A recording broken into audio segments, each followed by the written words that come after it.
महाराष्ट्र में बांग्लादेशी घुसपैठियों पर बड़ा एक्शन। महाराष्ट्र पुलिस ने पकड़े 102 अवैध बांग्लादेशी। घरेलू सहायकों के रूप में कर रहे थे काम। महाराष्ट्र में नवी मुंबई के खारघर पुलिस ने घरेलू सहायकों के तौर पर काम करने वाले 102 बांग्लादेशी नागरिकों को पकड़ा है। जी हाँ, बिल्कुल सही सुना आपने। बांग्लादेशियों के खिलाफ लगातार कार्रवाई जारी है और इसी बीच एक बड़ी कार्रवाई को देवेंद्र फडणवीस की पुलिस द्वारा अंजाम दिया गया, जहां पर 102 बांग्लादेशी नागरिकों को पकड़ा गया है। यह कार्रवाई इंटेलिजेंस इनपुट और शुरुआती डॉक्यूमेंट्स की जांच के आधार पर की गई। हिरासत में लिए गए लोगों में 70 से ज्यादा महिलाएं हैं। मीडिया रिपोर्ट्स के मुताबिक नवी मुंबई में खारघर पुलिस ने सेक्टर 35 में हाइड पार्क सोसाइटी में अवैध घुसपैठियों के खिलाफ बड़ी कार्रवाई की। सुबह करीब 10:30 बजे पुलिस की एक टीम हाइड पार्क सोसाइटी में पहुंची।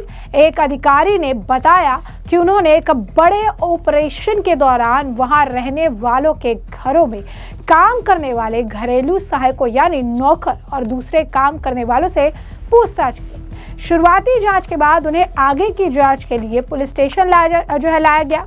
मामले की जांच अभी भी चल रही है। बीजेपी नेता किरीट सोमैया ने बकायदा इसे लेकर सोशल मीडिया पर पोस्ट भी किया और उन्होंने एक्स हैंडल पर पोस्ट करते हुए लिखा कि कैसे नवी मुंबई के खारघर में हाइड पार्क सोसाइटी में 102 संदिग्ध बांग्लादेशी घरेलू सहायक मिले। ये सभी मुस्लिम हैं जिनका स्थायी पता पश्चिम बंगाल दिया गया है। पुलिस और पनवेल म्युनिसिपल कॉरपोरेशन से उनके दस्तावेजों की प्रामाणिकता की जांच करने का अनुरोध किया गया है। सभी लोगों के आधार कार्ड बांग्लादेश से जुड़े हैं और पुलिस ने बताया है कि हिरासत में लिए गए बांग्लादेशियों में 70 से अधिक महिलाएं हैं। अब ऐसे में अगर आप देखेंगे तो किरीट सोमैया का ये पोस्ट सामने आया। इस पोस्ट पर भी लगातार लोगों की प्रतिक्रिया देखने के लिए मिल रही है। किरीट सोमैया के इस पोस्ट पर लगातार लोग कमेंट कर रहे हैं और ये बता रहे हैं उनके पोस्ट और तमाम अलग अलग आप कह सकते हैं कि जो इस मामले से जुड़े हुए पोस्टर्स पर कमेंट कर रहे हैं और लिख रहे हैं कि कितना खतरनाक तरीके से ये सब कुछ संचालित हो रहा था। एक व्यक्ति ने लिखा है कि हम सभी को पता है कि ये लोग बांग्लादेशी है, लेकिन कोई मैकेनिज्म नहीं है जिसके जरिए हम इनको रिपोर्ट कर सके। अब सभी ने देखा है कि किस तरीके से टपड़ी या फिर पान वगैरह की जगह पे नारियल जगह इनके लिए एक बेस्ट सेटअप है, जहां पर ये रहते हैं, जहां पर चीज़ें करते हैं। एजेंसीज उनके ऊपर ज़्यादा कुछ नहीं कर पाती, उनके ऊपर प्रेशर रहता है ऊपर वालों से, लेकिन ऊपर जो बैठे हुए हैं उनका प्रेशर रहता है। लेकिन अब जो आप कर रहे हैं ये सही है।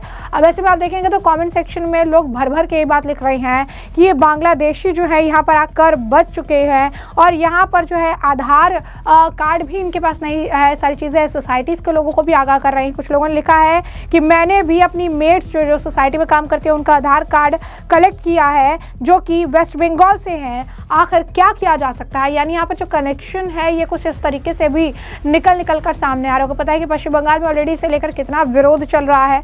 इस बीच आपको बता दें कि यहाँ पर भी ये किया जा रहा है कि किस तरीके से इलीगल बांग्लादेशीज पर फोकस करना कितना ज़्यादा ज़रूरी है, कितना ज़्यादा अगर आप कहेंगे कि सारी चीज़ें करनी ज़रूरी है। और कांग्रेस हमेशा इनका समर्थन करती रही है और इसी वजह से इलीगल रोहिंग्याज है इनका दबदबा देखने को मिला। लेकिन अब इन पर फोकस किया जा रहा है तो निकल रहा है कि कितनी ज़्यादा तादाद में यहाँ पर आकर ये बस चुके हैं और उसके बाद जाने के लिए नाम नहीं ले रहे हैं। कुछ लोग ये भी पूछ रहे हैं कि जो डिटेंशन सेंटर्स है महाराष्ट्र में उनकी आखिर क्या कैपेसिटी है, कितने सारे बांग्लादेशी आइडेंटिफाइड किए गए हैं, कितने को डिटेंशन सेंटर में फेंका गया है, कितने को जल्द डिपोर्ट किया जाएगा। क्योंकि एक आंकड़ा जाना बहुत ज़रूरी है कि नाक के नीचे इतने सारे बांग्लादेशी आकर बस गए हैं जो घर घर में है आपके, शायद आपको मालूम भी नहीं, लेकिन आपके नाक के नीचे किस तरीके से इनका ये पूरा नेटवर्क फल फूल रहा है।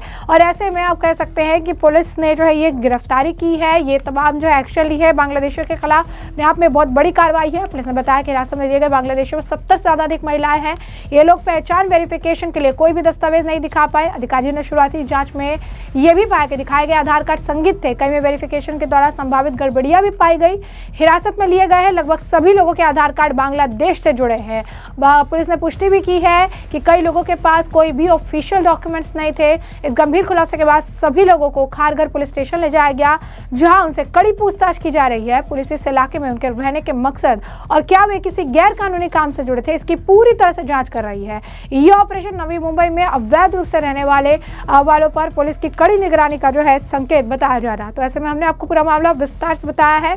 साथ ही साथ इसे लेकर जिस तरीके का हंगामा हो रहा है, जिस तरीके के तमाम अगर आप कहेंगे विपक्षी पार्टियां बयानबाजी कर रही है, उन सभी को संबित पात्रा ने प्रेस कॉन्फ्रेंस के जरिए जमकर लताड़ लगाई है। बताया है कि किस तरीके से एसआईआर आखिर क्यों जरूरी है, ताकि इनकी पहचान हो सके। जो अवैध तरीके से बांग्लादेशी आके यहाँ बस रहे हैं, वोटर लिस्ट में इनका नाम शामिल हो जा रहा है, इनकी पहचान होना बहुत जरूरी है। सुनिए क्या कुछ कहा संबित पात्रा ने। सुप्रीम कोर्ट ऑन वेडनेसडे अर्थात विगत कल supreme court on Wednesday emphatically said that the Election Commission is statutory and constitutionally empowered to conduct the pan-India SIR of electoral rolls and that it would not stall the process. CJI Suryakant and Justice Joymala Bagchi rejected arguments questioning the justification of SIR, with the former saying not a single objection was filed against the updation of electoral rolls after the process was fine-tuned at the apex court's insistence. और सबसे बड़ी बात जो मैं आपको दिखाना चाहूंगा, जो कल कोर्ट ने कहा, लाइव लॉ से मैं निकाल के लाया हूं, आप भी देख सकते हैं इसे। No voter came forward to challenge exclusion despite apprehension of mass deletions after Bihar SIR, Supreme Court. कोई वोटर सामने नहीं आया एक भी कंप्लेंट लेकर कि फर्जी तरीके से हमारा वोट का डिलीशन हुआ। आप पॉलिटिकल पार्टीज ने बहुत एप्रीहेंशंस दिखाया था कि ये हो जाएगा, फलाना हो जाएगा, मगर फिर भी किसी ने उसके खिलाफ कंप्लेंट नहीं किया। A bench comprising of Chief Justice of India Suryakant and Justice Joymala Bagchi during the hearing observed that despite the widespread apprehension voiced earlier about mass exclusions in Bihar, not a single voter had come forward to challenge a deletion.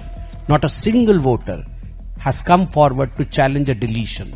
This suggested that the deletions from Bihar roll on grounds of death, migration and duplications were correctly done, the bench surmised. मतलब बिहार में जो हुआ वो सही हुआ।